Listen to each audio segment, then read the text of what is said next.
পৃষ্ঠা 164 পরবর্তী অংশ। সংক্ষিপ্ত উত্তরভিত্তিক প্রশ্নাবলী টাইপ 2 মার্কস 3।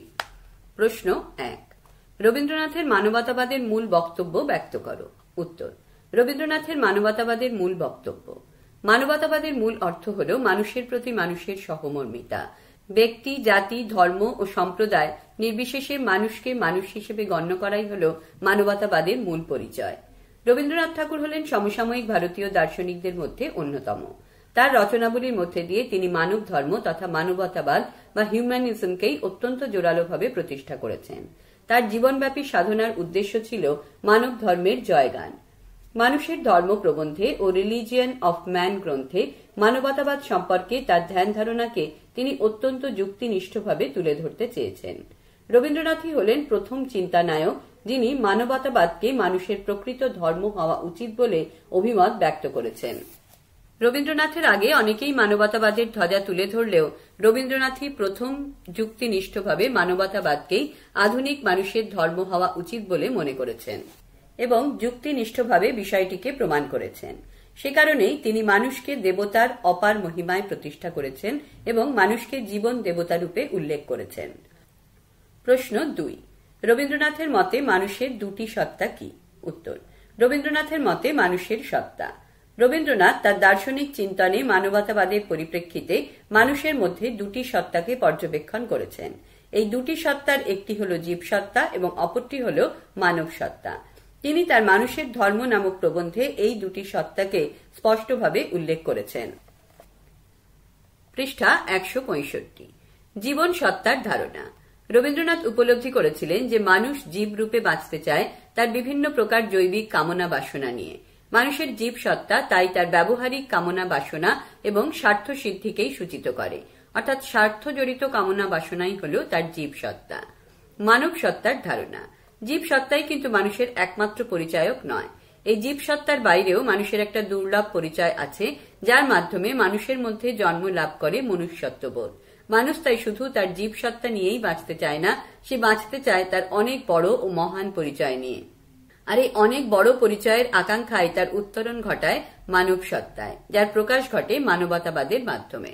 মানুষের এই মানব সত্তাই মানুষের স্বার্থের বন্ধন শিথিল করে এবং আত্মত্যাগ ও আত্মোপলব্ধিতে উদ্বুদ্ধ করে। প্রশ্ন 3, মানুষের জীবনে ধর্মের প্রভাব কি? উত্তর, মানুষের জীবনে ধর্মের প্রভাব। মানুষের জীবন ইতিহাস পর্যালোচনা করলে দেখা যায় যে মানুষের জীবনে ধর্মের ব্যাপারটি ওতপ্রোতভাবে জড়িত। কারণ এমন কোনো মানব গোষ্ঠী আজ পর্যন্ত দেখা যায়নি যেখানে ধর্মের কোনো ভূমিকাই নেই। মানুষের জীবনে ধর্ম তাই এক অত্যন্ত গুরুত্বপূর্ণ বিষয় রূপেই গণ্য হয়।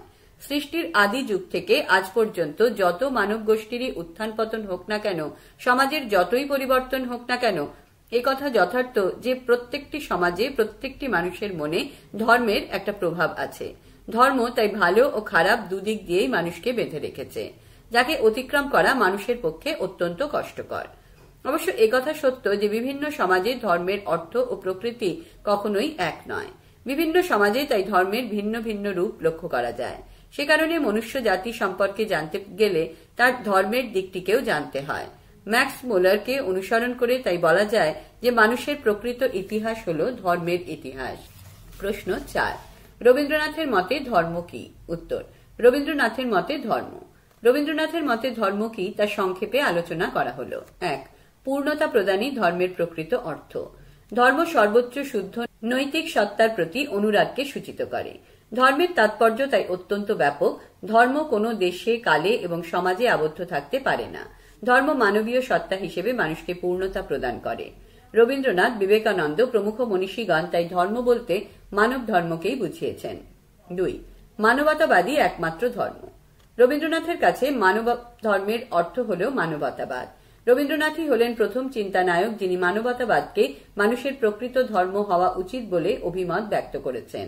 তার আগে অনেকেই মানবতাবাদের কথা বললেও মানবতা যে সব মানুষেরই একমাত্র ধর্ম হওয়া উচিত তা বোধহয় রবীন্দ্রনাথের আগে কেউই বলেননি। ধর্ম বলতে রবীন্দ্রনাথ তাই মানবতাকেই সূচিত করেছেন। তিনি তার মানুষের ধর্ম প্রবন্ধে এবং রিলিজিয়ন অফ ম্যান গ্রন্থে অত্যন্ত যুক্তিনিষ্ঠভাবে মানবতাকে মানুষের ধর্ম হিসেবে উল্লেখ করেছেন। 3, আত্মোপলব্ধির সহায়ক রূপে ধর্ম। ধর্মই মানুষকে মানব সত্যতার সর্বোচ্চ শিখরে প্রতিষ্ঠা করে এবং আত্মত্যাগ ও আত্মোপলব্ধিতে সাহায্য করে। তাই রবীন্দ্রনাথ বলেন যে ধর্ম নেই কোনো মন্দিরে, মসজিদে অথবা গির্জায়, আছে শুধু মানুষেরই অন্তরে। ধর্ম মানুষের মনের মানবতার দ্বারকে উন্মুক্ত করে তাকে হাজির করে বিশ্ব চেতনায়। এ যেন চণ্ডীদাসের সবার উপরে মানুষ সত্য, তাহার উপরে নেই বাণীরই প্রতিধ্বনি। ধর্ম হিসেবে মানবতাবাদ তাই অবশ্যই সাবেকি ধর্ম চেতনা থেকে স্বতন্ত্র এবং মানব চেতনায় উদ্বুদ্ধ। 5. রবীন্দ্রনাথের মতে জীবভাব ও বিশ্বভাব কি? উত্তর: স্বার্থযুক্ত জীবভাব, আদর্শযুক্ত বিশ্বভাব। জীবভাবযুক্ত মানব সত্তা মানুষের নিজস্ব স্বার্থকে কেন্দ্র করেই বাঁচে। এর মধ্যে থাকে না কোনো অন্তরের আহ্বান বা আদর্শের নির্দেশ। এ শুধু নিজেকে নিয়ে নিজেই মত্ত থাকা। এ যেন ডিমের ভিতরে পাখির ছানার আবদ্ধ থাকা এবং তাতেই মত্ত থাকা। কিন্তু বিশ্বভাব নিয়ে যে মানব সত্তা বিরাজমান তা অন্তরের নির্দেশে, আদর্শের আলোকে উদ্ভাসিত। এই বিশ্বভাব কখনোই ডিমের অন্তঃস্থিত দুর্বল ডানা বিশিষ্ট পাখির সঙ্গে তুলনীয় নয়। এই ভাব নির্দেশ করে পাখির ডানার প্রকৃত সক্ষমতাকে, যা আমাদেরকে ক্ষুদ্র স্বার্থ চেতনার সীমা অতিক্রম করে পরম সত্তার সীমানায় নিয়ে যেতে সক্ষম হয়। বিশ্বভাবের বিকাশে জীবভাবের অবদান। মানুষের জীবভাবও কিন্তু কখনোই উপেক্ষিত নয়, কারণ মানুষের বিশ্বভাব উৎসারিত হয় এই জীবভাব থেকেই। মানুষের মধ্যে জীবভাব আছে বলেই তার মধ্যে বিশ্বভাবের আকাঙ্ক্ষা জাগরিত হয়। আগে তাই ব্যক্তি মানুষের ধারণা আসে, তারপরেই আসে বিশ্ব মানুষের ধারণা। এই বিশ্ব মানবের প্রেরণাতে ব্যক্তি মানুষ এমন কিছু কাজে প্রবৃত্ত হয় যার সাহায্যে সে তার ক্ষুদ্র স্বার্থ সম্বলিত জীবনের সীমাকে অতিক্রম করে অগ্রসর হয় আত্মার পরিপূর্ণ তৃপ্তির দিকে। এরূপ বোধের ফলে মানুষের মধ্যে মহামানবের আবির্ভাব ঘটে, যার সত্তার কোনো সীমা নেই, যা অনন্ত দেবতার মহিমার অধিকারী। রবীন্দ্রনাথ এই ভাবেরই প্রকাশ ঘটিয়েছেন তার গানের মধ্যে দিয়ে। কোট: সীমার মাঝে অসীম তুমি, বাজাও আপন সুর, আমার মধ্যে তোমার প্রকাশ, তাই এত মধুর। আনকোট। প্রশ্ন 6. রবীন্দ্রনাথের মতে মানবতাবাদ কি? উত্তর: রবীন্দ্রনাথের মতে মানবতাবাদ যে মতবাদ মানুষের সামগ্রিক মঙ্গলের ধারণাকে সূচিত করে এবং মানব সমাজের সর্বাঙ্গীন উন্নতি ও কল্যাণের বিষয়টি প্রচার করে, সেই মতবাদকেই বলা হয় মানবতাবাদ বা হিউম্যানিজম। 14 থেকে 17 শতকের মধ্যে ইতালিতে প্রথম যে মানবকেন্দ্রিক আদর্শের জন্ম হয় তাই মানবতাবাদ নামে পরিচিত। প্রাচীন গ্রিক ও রোমান সংস্কৃতির প্রভাবে এর প্রসার ঘটলেও ক্রমশ এই আদর্শ নিজস্বতা অর্জন করে। প্রাচীন ভারতবর্ষের আদর্শে ও মধ্যযুগে সুফি ও ভক্তিবাদী দর্শনেও মানবতাবাদের কথা বলা হয়েছে। পৃষ্ঠা 166। আধুনিক ভারতের মনীষী রবীন্দ্রনাথের ভাষায় মানবতাবাদী হল মানব ধর্ম। প্রশ্ন 7. আধুনিক ধর্মরূপে মানবতাবাদ কি যথার্থ? উত্তর: আধুনিক ধর্মরূপে মানবতাবাদের যথার্থতা। মানব ধর্মের আকার হিসেবে মানবতাবাদের বিষয়টি বর্তমানে অত্যন্ত গুরুত্ব সহকারে আলোচিত হচ্ছে, কারণ বর্তমান ধারণা অনুযায়ী ধর্ম বলতে বোঝায় সর্বজনীন বা বিশ্বজনীন ধর্মকে, যা মানুষের সামগ্রিক কল্যাণ সূচিত করে। ধর্ম ক্রমান্বয়ে আদিম উপজাতীয় স্তর থেকে উত্তরণের মাধ্যমে বিশ্বজনীন ধর্মের দিকে অগ্রসর হয়েছে। আদিম অন্ধ কুসংস্কারের জাল ছিন্ন করে ধর্ম হয়ে উঠেছে বিজ্ঞান মনস্ক ও যুক্তিবাদী। এরূপ যুক্তির আলোকেই ধর্ম তার অন্ধ গলি থেকে প্রশস্ত রাজপথে এসে দাঁড়িয়েছে। এর ফলে মানুষ উপলব্ধি করতে সমর্থ হয়েছে যে ধর্ম কোনো ব্যক্তিগত বিষয় নয়, গোষ্ঠীগত সম্পত্তিও নয়, অথবা কোনো নির্দিষ্ট জাতির বিষয় রূপেও গণ্য নয়। ধর্ম হল বিশ্বজনীন বা সর্বজনীন, ধর্ম হল সমগ্র মানব সমাজের। প্রশ্ন 8. মানুষের সসীম সত্তার দিকটি কি? উত্তর: স্বার্থ সম্বলিত মানব সত্তাই সসীম সত্তা। মানুষ হল মূলত প্রাণী জগতের অংশীদার, অর্থাৎ মানুষ প্রথমে একটি জীব বা প্রাণী হিসেবেই গণ্য হয়। একটি জীব বা প্রাণী হিসেবে বেঁচে থাকার জন্য তাকে অহরহ বিভিন্ন বিষয়ে সংগ্রাম করতে হয়। সংগ্রামরত দৈনন্দিন জীবনযাত্রার প্রেক্ষাপটে মানুষ তখন তার স্বার্থ সম্বলিত ক্রিয়াকলাপের মধ্যেই আবদ্ধ হয়ে পড়ে। এই স্বার্থের গণ্ডির বাইরে মানুষ তাই আর এক পাও এগিয়ে যেতে পারে না। স্বার্থের সীমানায় আবদ্ধ হয়ে পড়াই হল মানুষের সসীম সত্তার দিক। এরূপ সত্তার পরিপ্রেক্ষিতেই মানুষ অন্যান্য পশুর মতোই আচরণ করে। পশুর মতো মানুষও তখন তার কামনা বাসনা পরিতৃপ্তির জন্য জৈবিক সংগ্রামে অবতীর্ণ হয়। এটি মানব চরিত্রের সসীম সত্তা তথা সীমাবদ্ধতার দিক। প্রশ্ন 9. মানুষের অসীম সত্তাটি কি? উত্তর: অহংভাবের বিনাশক রূপে অসীম সত্তা। অসীমের প্রতি মানুষের আকর্ষণ তার অহংভাবকে ধ্বংস করে। সে অনুভব করতে পারে যে দেহ সর্বস্ব প্রকৃতিই কিন্তু মানুষের সবকিছু নয়। দৈহিক প্রকৃতির বাইরেও তার আরও একটি সুমহান পরিচয় আছে। এই গুণের সাহায্যেই মানুষের মধ্যেকার আধ্যাত্মিক দিকটিকে উন্মোচিত করা যায়। এই দিকটি ছাড়া মানুষ আসলে শুধুই দেহ সর্বস্ব জীব, যা তার জৈবিক চাহিদাকে পূরণ করে মাত্র। এই জৈবিকতা বা পাশবিকতা ও সসীম সত্তার বাইরেও যে কিছু পাওয়ার আছে, এরূপ উপলব্ধি যখন মানুষের হয়, তখন সে এক পা করে অসীম সত্তার দিকেই এগিয়ে যায়। বিশ্ব চেতনার দীপশিখায় অসীম সত্তা। মানব প্রকৃতির অসীমতার দিকটি প্রদীপের শিখার সঙ্গেই তুলনীয়। কারণ শিখা শুধু নিজেকেই প্রকাশ করে না, তা তার বৃত্তের বাইরে অপরাপর বস্তুগুলিকেও প্রকাশ করে। মানুষের চেতনা যখন নিজেকে ছাপিয়ে তার বাইরে যাত্রা করে, তখন তার মনে প্রজ্বলিত হয় বিশ্ব চেতনার দীপশিখা। এরূপ চেতনার দীপশিখায় মানুষের অহংবোধ পুড়ে ছাই হয়ে যায়। এভাবেই মানুষ নিজেকে জানতে পারে, অসীম বিশ্বকে চিনতে পারে। এভাবেই সামগ্রিকভাবে মানব আত্মাকে সে বুঝতে পারে। মানুষ তখন যথার্থ মানুষ হয়ে উঠতে পারে। এরূপ ক্ষেত্রে মানুষ মানবতার পূজারী হয়ে ওঠে। এভাবেই সে সোহম বাণী বহন করে সকল মানুষকে ঐক্যমন্ত্রে দীক্ষিত করতে পারে। এরূপ বৃহত্তর চেতনায় উদ্বুদ্ধ হওয়াই মানুষের প্রকৃত ধর্ম। প্রশ্ন 10। রবীন্দ্রনাথের মানবতাবাদী ভাবনার কয়েকটি উৎস উল্লেখ করো। HSWBCHSE model question. উত্তর: রবীন্দ্রনাথের মানবতাবাদী ভাবনার উৎসসমূহ। রবীন্দ্রনাথের দর্শনকে মূলত মানবতাবাদী দর্শন রূপে উল্লেখ করা হয়, কারণ রবীন্দ্রনাথ প্রদত্ত দর্শনে মানবতাবাদের বিষয়টি দারুণভাবে প্রতিফলিত হয়েছে। তার মতে এই মানবতাবাদের বিষয়টি বিভিন্ন উৎস থেকে হাজির হয়েছে। মানবতাবাদী দর্শনের মূল উৎসগুলি এখানে উল্লেখ ও ব্যাখ্যা করা হল। 1. মানবতাবাদী দর্শনের মূল উৎস হিসেবে অদ্বৈত বেদান্ত। মানবতাবাদের মূল কথাই হল জীব রূপে সকল মানুষের ওপরই গুরুত্ব দেওয়া, সকল মানুষকেই ভালোবাসা, মানুষের সামগ্রিক মঙ্গল চিন্তা, তাই মানবতাবাদ থেকেই নিঃসৃত। রবীন্দ্রনাথ অদ্বৈত বেদান্তের ভাবধারায় এক ও অদ্বিতীয় ব্রহ্মের প্রকাশ হিসেবে মানুষের ওপরই সবিশেষ গুরুত্ব দিয়েছেন। মানুষের অস্তিত্ব ও মর্যাদা তাই তার কাছে সবার ঊর্ধ্বে। অদ্বৈত বেদান্তের মূল কথাই হল জীব ব্রহ্মস্বরূপ। সে কারণেই তিনি যেখানেই মানুষ ও মনুষ্যত্বের অবমাননা দেখেছেন, সেখানেই তিনি প্রতিবাদে মুখর হয়েছেন। 2. মানবতাবাদী দর্শনের উৎসে ধর্মীয় ভিত্তি। মানুষের জীবন ইতিহাস পর্যালোচনা করলে দেখা যায় যে ধর্মের বিষয়টি মানুষের জীবনের সঙ্গে ওতপ্রোতভাবে জড়িয়ে আছে।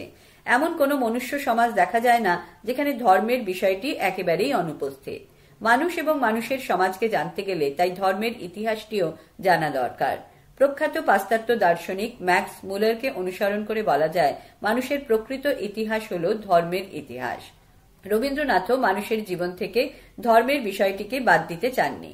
তবে তিনি ধর্ম বলতে চিরাচরিত বা প্রথাগত ধর্মকে না বুঝিয়ে ধর্ম হিসেবে মানবতাবাদের বিষয়টিকেই সূচিত করেছেন। সুতরাং বলা যায় যে রবীন্দ্রনাথের মানবতাবাদী দর্শনের ক্ষেত্রে এক ধর্মীয় ভিত্তিও উপস্থিত। 3. মানবতাবাদী দর্শনের উৎসরূপে মানুষের জীবভাব ও বিশ্বভাব। মানবতাকে মানুষের ধর্মরূপে উল্লেখ করতে গিয়ে রবীন্দ্রনাথ প্রত্যেকটি মানুষের মধ্যে দুটি সত্তার উল্লেখ করেছেন। এই দুটি সত্তার একটি হল জীবসত্তা এবং অপরটি হল মানব সত্তা। জীবসত্তা থেকে উৎসারিত হয় জীবভাব এবং মানব সত্তা থেকে উৎসারিত হয় বিশ্বভাব।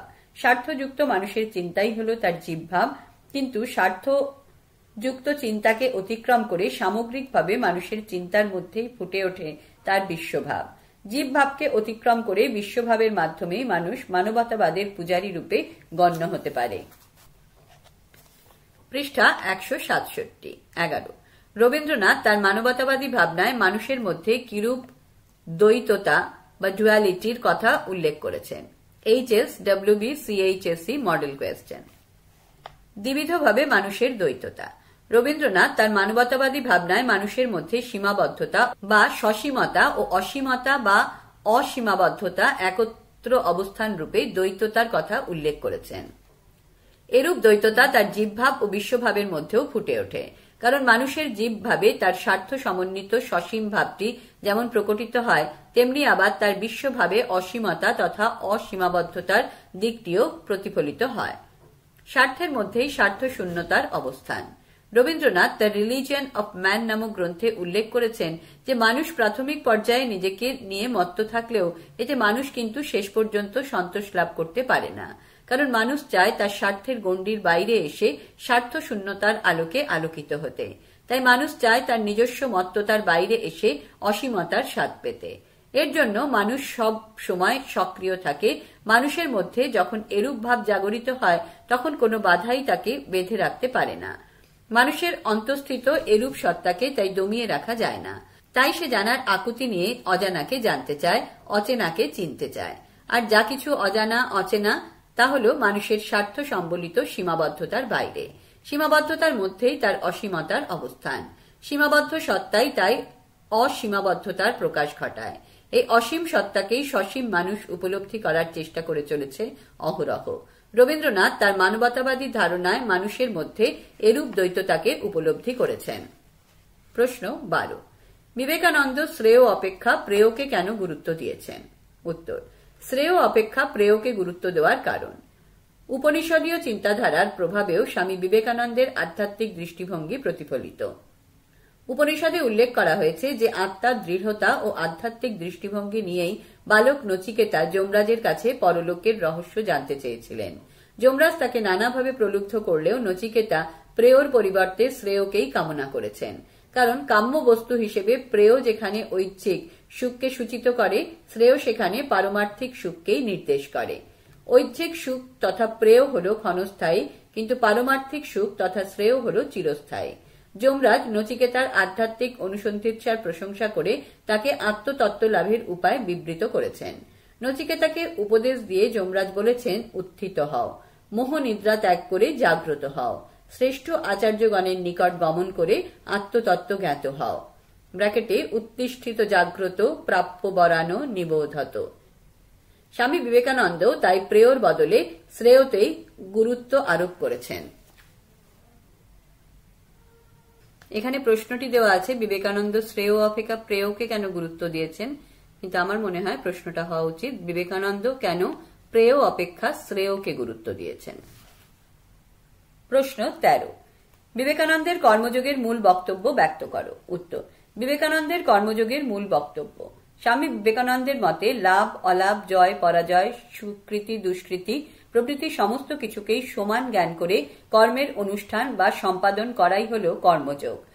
এরূপ কর্মযোগের ওপরই বিবেকানন্দের দার্শনিক চিন্তন একান্তভাবে প্রতিফলিত হয়েছে।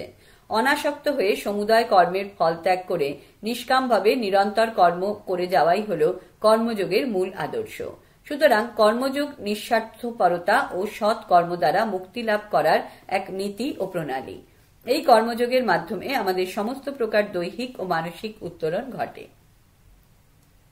প্রশ্ন 14। মানুষের দ্বিবিধ প্রকৃতি কি? উত্তর: মানুষের দ্বিবিধ প্রকৃতি: বিবেকানন্দের দর্শনে মানব প্রকৃতি প্রতিভাত হয়েছে দৈহিক প্রকৃতি ও আধ্যাত্মিক প্রকৃতির এক সূক্ষ্ম সমন্বয়। তিনি তাই মানুষের কোনো প্রকৃতিকেই উপেক্ষা করেননি। তার মতে প্রকৃত মানুষ হল আধ্যাত্মিক শক্তির এক কেন্দ্রীভূত অবস্থা, অর্থাৎ আধ্যাত্ম শক্তিই হল মানুষের মূল পরিচয়।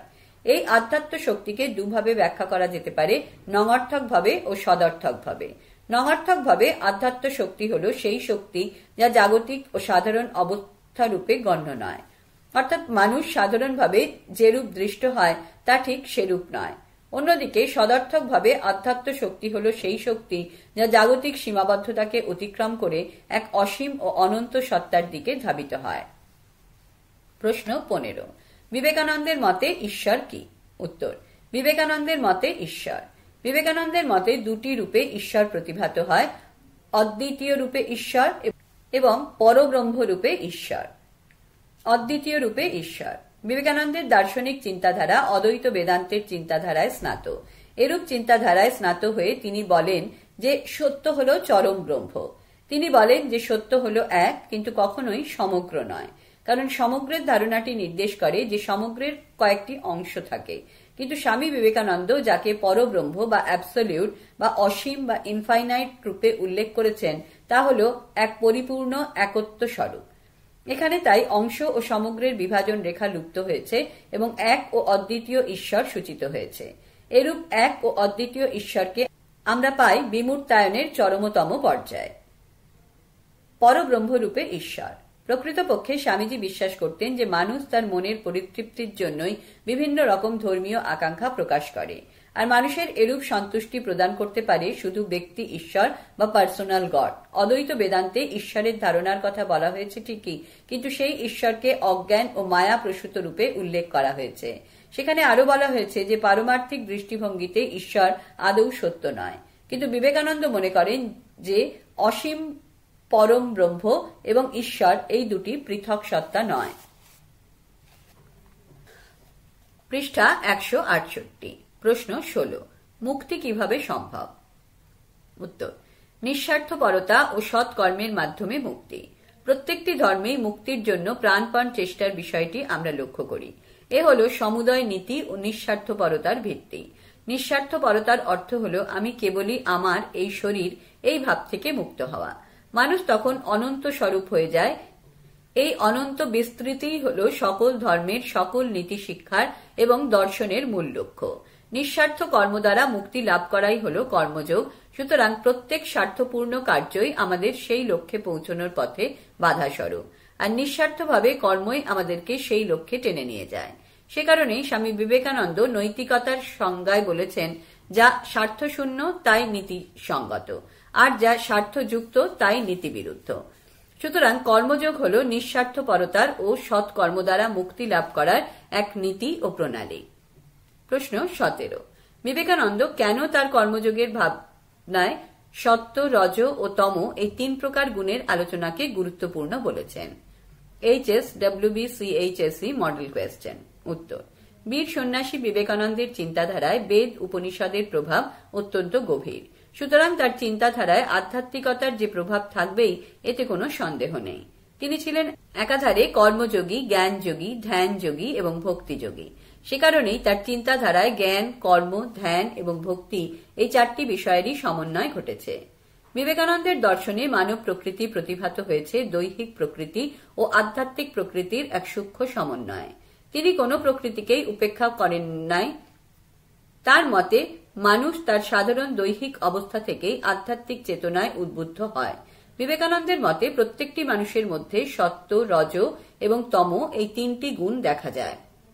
সত্য দন্তেশ তয় তয় ব, রজ র বর্গীয় জ বিসর্গ এবং তম ত ম বিসর্গ। এই 3টি গুণের জন্যই মানুষের প্রকৃতিরও তারতম্য ঘটে। এই ত্রিগুণের তারতম্যের জন্যই মানুষের কর্ম বিভিন্ন সময়ে বিভিন্ন রকম হয়ে থাকে। যখন আমাদের মধ্যে তমগুণের প্রাবল্য দেখা যায় তখন আমরা আলস্যপরায়ণ ও নিষ্কর্মা হয়ে পড়ি।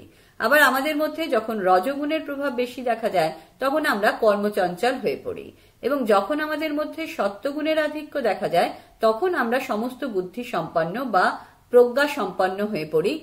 তখন আমরা সমত্ব দন্তে সম তয় তয় ব বুদ্ধি সম্পন্ন বা প্রজ্ঞা সম্পন্ন হয়ে পড়ি এবং সেই অনুযায়ী ক্রিয়া সম্পন্ন করি। সুতরাং দেখা যায় যে সত্য, রজ ও তম গুণের তারতম্যের জন্য আমাদের চরিত্র ভিন্ন ভিন্ন হয় এবং কর্মযোগে তার প্রভাব দেখা যায়। সে কারণেই বিবেকানন্দ তার কর্মযোগ সত্য, রজ ও তম এই ত্রিগুণের আলোচনার উপর বিশেষ গুরুত্ব দিয়েছেন। প্রশ্ন 18। বিবেকানন্দ কেন কর্মযোগ ও জ্ঞানযোগকে অবিরোধী যোগোদয় বলে উল্লেখ করেছেন?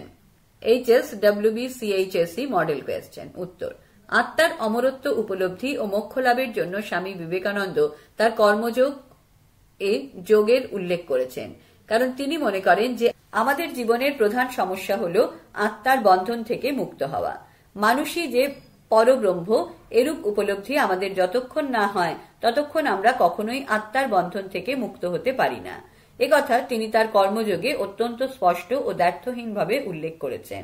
মানুষের এরূপ অনুভূতি লাভের অনেক পর্বই রয়েছে যোগ হিসেবে। এদের মধ্যে 2টি অন্যতম যোগ হল জ্ঞানযোগ ও কর্মযোগ। নামের দিক থেকে এই 2টি যোগ ভিন্ন ভিন্ন হলেও এদের মূল উদ্দেশ্য কিন্তু এক ও অভিন্ন। বিবেকানন্দের মতে জ্ঞানযোগ হল জ্ঞানের পথ আর কর্মযোগ হল কর্মের পথ। জ্ঞানের পথ বলতে বিবেকানন্দ অজ্ঞতাজনিত বন্ধনের উপলব্ধিকেই বুঝিয়েছেন, আর কর্মের পথ বলতে তিনি যথার্থ ও আসক্তিহীন কর্মের দ্বারা চিত্ত বুদ্ধির বিষয়টিকেই বুঝিয়েছেন। বিবেকানন্দের মতে অজ্ঞতার অর্থ হল বস্তুর প্রকৃতি সম্বন্ধে যথার্থ জ্ঞান না থাকা, সত্য ও অসত্যের মধ্যে পার্থক্য করতে না পারাটাই হল অজ্ঞতা। তত্ত্বের নিরন্তর ধ্যান এবং আত্মাকে তার প্রকৃত স্বরূপ স্মরণ করিয়ে দেওয়াই হল জ্ঞান যোগের মৌল উদ্দেশ্য। এরূপ যোগ সর্বশ্রেষ্ঠ যোগরূপে গণ্য হলেও তা অত্যন্ত কঠিন। সে কারণেই বলা যায় যে অত্যন্ত কম সংখ্যক মানুষই এরূপ যোগে সিদ্ধি লাভে সমর্থ হয়। জ্ঞান যোগে চরম সত্যের উপলব্ধিতে প্রয়োজন হল নিষ্ঠা ও একাগ্রতা। এরূপ যোগ প্রাথমিক পর্বে নেতিমূলক হলেও পরিশেষে সৎ চিত আনন্দের উপলব্ধিতে সমর্থ হয়। অপরদিকে কর্মযোগীর মূল মন্ত্র নাহং নাহং তুহু তুহু, নয়াকার হ অনুসার, নয়াকার হ অনুসার, তয় হস্যৌ হয় চন্দ্রবিন্দু হস্যৌ, তয় হস্যৌ হয় চন্দ্রবিন্দু হস্যৌ হলেও কর্মযোগের দ্বারা পরিশেষে মানুষের মুক্তি সম্ভব হয়। এর জন্য প্রয়োজন হল নিঃস্বার্থ কর্মের প্রয়াস। আর নিঃস্বার্থ কর্মের উৎপত্তি ও ব্যাখ্যা কেবলমাত্র জ্ঞান যোগেই লাভ করা যায়। সে কারণেই বলা যায় যে কর্মযোগ ও জ্ঞানযোগ কখনোই দুটি বিরোধী যোগ নয়, এরা পারস্পরিকভাবে অবিরোধী রূপেই গণ্য। প্রশ্ন 19। বিবেকানন্দ কেন বুদ্ধদেবকে প্রকৃত কর্মযোগী বলেছেন? উত্তর: বুদ্ধদেবকে প্রকৃত কর্মযোগী বলার কারণ। বিবেকানন্দ উল্লেখ করেছেন বুদ্ধদেবের কথা। তিনি কর্মযোগের আদর্শকে কার্যে পরিণত করেছেন। বিবেকানন্দ বলেন যে বুদ্ধ ব্যতীত জগতের অন্যান্য মহাপুরুষগণ বাহ্য প্রেরণার বশেই নিষ্কাম কর্মে প্রবৃত্ত হয়েছেন। বহির্জগৎ থেকেই তারা পুরস্কার আশা করেছেন, কিন্তু একমাত্র বুদ্ধদেবী অন্তরের প্রেরণা থেকে নিঃস্বার্থভাবে কর্ম করেছেন। তিনি ঈশ্বর বা আত্মতত্ত্বে মাথা ঘামাননি, তিনি শুধু সকলকে সৎ কর্ম করার পরামর্শ দিয়েছেন। তিনি আরো বলেছেন যে মানুষের সৎ কর্মই মানুষকে মুক্তি দেবে। বুদ্ধদেব একজন দার্শনিক হলেও তুচ্ছতম ও নিম্নতম প্রাণীর জন্য সহানুভূতি প্রকাশ করেছেন। নিজের জন্য তিনি কিছুই দাবি করেননি। প্রকৃতপক্ষে তিনিই হলেন আদর্শ কর্মযোগী। বিবেকানন্দ তাই বলেন যে অভিসন্ধি ছাড়া যিনি কর্ম করেন তিনি একজন বুদ্ধদেবে পরিণত হন এবং কর্মযোগের প্রকৃত আদর্শকে বহন করেন। এরূপ ব্যক্তিই হলেন কর্মযোগের চরম আদর্শের দৃষ্টান্ত। প্রশ্ন 20। যোগ শব্দের অর্থ কি? কর্মযোগ কাকে বলে? উত্তর: যোগ যোগ শব্দটির অর্থ হল দুটি, একত্রিত বা সংযুক্ত হওয়া আর নিয়মানুবর্তী বা অভ্যাস। সাধারণত আমরা এই দুটি অর্থের যে কোনো একটিকে গ্রহণ করে থাকি। পৃষ্ঠা 169। কিন্তু স্বামী বিবেকানন্দ যোগ বলতে এই দুই প্রকার অর্থকেই বুঝিয়েছেন। তার মতে জীবের মুক্তি লাভই হল মৌল উদ্দেশ্য। যতক্ষণ পর্যন্ত না আমরা পরম ব্রহ্মের সঙ্গে একাত্ম হয়ে অহং ব্রহ্মাস্মি রূপে অভিহিত হই, ততক্ষণ পর্যন্ত আমাদের মুক্তি নেই। মুক্তির কামনায় আমাদের এই নিরন্তর প্রচেষ্টা কিন্তু কখনোই একমুখী নয়। এ হল এক বহুমুখী প্রচেষ্টা, কিন্তু প্রত্যেকটি প্রচেষ্টাই অবিদ্যার আবরণকে সরিয়ে মানুষকে পরম ব্রহ্মমুখী করে তোলে। কর্মযোগ। স্বামীজির মতে কর্মযোগ হল এমন এক কর্মপদ্ধতি যার সাহায্যে কর্মকৌশল সম্বন্ধে জ্ঞান অর্জন করে বিজ্ঞানসম্মত প্রণালীতে নিষ্কামভাবে কর্ম করে মোক্ষ লাভ করা যায়। কিভাবে নিষ্কামভাবে কর্ম করা যায় তার কৌশলই হল কর্মযোগ। কর্ম হল দু প্রকার, সকাম কর্ম ও নিষ্কাম কর্ম। সকাম কর্মের জন্য জীব বা মানুষকে তার কর্মফল ভোগ করতে হয়, কারণ সকাম কর্ম হল জীবের কামনা বাসনা জর্জরিত কর্মসমূহ। এই সমস্ত কর্মের হোতা হল জীব নিজেই। সে কারণে তার ফলভোগের দায় দায়িত্ব জীবেরই উপর বর্তায়। এই ধরনের কর্ম হল অবিদ্যাজনিত অনৈতিক কর্মসমূহ। কিন্তু নিষ্কামভাবে যে কর্ম করা হয় তাতে জীবের কোনো দায় দায়িত্ব থাকে না। সমস্ত কর্ম সেখানে ঈশ্বরেই সমর্পিত, তাই এই কর্মের জন্য জীবকে ফলভোগ করতে হয় না। গীতা আমাদের এই রকম নিষ্কামভাবে কর্ম করার শিক্ষাই দেয়। নিষ্কামভাবে কর্মের ফলে মানুষের কোনো অহংবোধ থাকে না এবং সমস্ত কর্ম ঈশ্বরের সমর্পিত হওয়ায় মানুষের পক্ষে ঈশ্বর সান্নিধ্য লাভ সম্ভব হয়। এর ফলে জীব মোক্ষ তথা মুক্তি লাভে সমর্থ হয়। প্রশ্ন 21। জ্ঞানযোগ কি? ভক্তিযোগ কাকে বলে? উত্তর: জ্ঞানযোগ। জ্ঞানযোগে শ্রবণ, মনন ও নিদিধ্যাসনের মাধ্যমে দন্তের নয় হস্যই দয় হস্যই ধয়জফলা আকার দন্তের স দন্তের নয়কার র আত্মার স্বরূপ জ্ঞান হয়। জ্ঞানযোগকে বিবেকানন্দ জ্ঞানের পথ রূপে উল্লেখ করেছেন, কারণ এরূপ যোগের মাধ্যমে জীবের অজ্ঞতাজনিত বন্ধনের উপলব্ধি করা হয়। শ্রবণ, মনন এবং নিদিধ্যাসন সহকারে আত্মাকে তার প্রকৃত স্বরূপে স্মরণ করিয়ে দেওয়াই হল জ্ঞানযোগের একমাত্র উদ্দেশ্য। আর এর দ্বারাই জীব আত্মতত্ত্ব লাভে সমর্থ হয় এবং মোক্ষ বা মুক্তি লাভে ধন্য হয়। যোগের এরূপ পথটিকে কঠিনতম বলেই উল্লেখ করা হয়েছে। ভক্তিযোগ। ভক্তিযোগে ভক্তির দ্বারা পরাভক্তির ভাব জাগরিত হয়। ভক্তিযোগকে বলা হয় ভক্তির পথ। স্বামী বিবেকানন্দ মুক্তির এই পথটিকে সর্বাপেক্ষা সহজ, স্বাভাবিক ও সুখকর পথ রূপে উল্লেখ করেছেন। ভক্তির অর্থ হল কোনো উচ্চতর বা উচ্চতম সত্তার প্রতি মানুষের অনুরক্তি বা অনুরাগ। এরূপ অনুরাগে মানুষ পরম ব্রহ্মকে পাওয়ার কামনা করে, সেজন্যই মানুষ তার হৃদয়ের ভক্তি দিয়ে তাকে তুষ্ট করতে চায়। পরিণামে মানুষ সেই পরম ব্রহ্মের সঙ্গে একাত্ম হতে চায়।